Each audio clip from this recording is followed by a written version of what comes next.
جاي ارجف اني يا اخي. افهمني قرر انه حياة سلوان موميكا في خطر، وهناك تقصير في حمايته من قبل السلطات السويدية.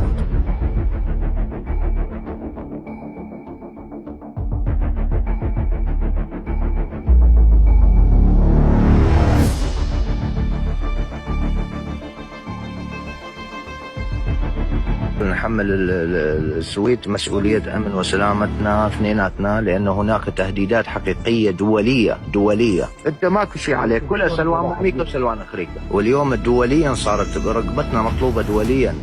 حبايبي ضعوا صورتي الشخصية واكتبوا عليها نحمل مسؤولية سلامة وحياة سلوان موميكا. ما أعرف أكرر.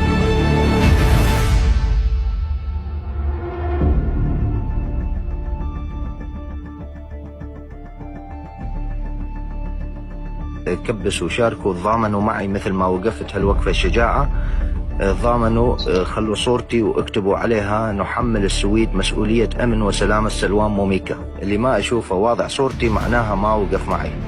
يعني يا أخوان صورة ما راح تكلفك شيء، شخصين عم يعرضوا حياتهم للخطر تستخسر فيه انك تحط صورته؟ حط صورته يا رجل.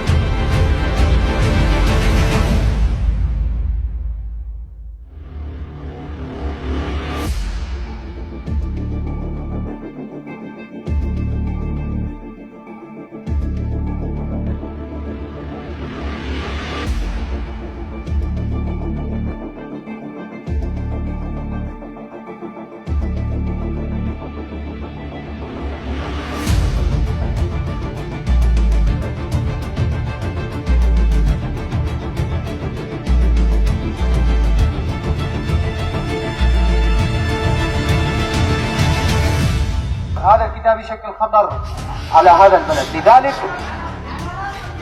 سأطالب بحظر هذا الكتاب من جميع المدارس ووضع كاميرات.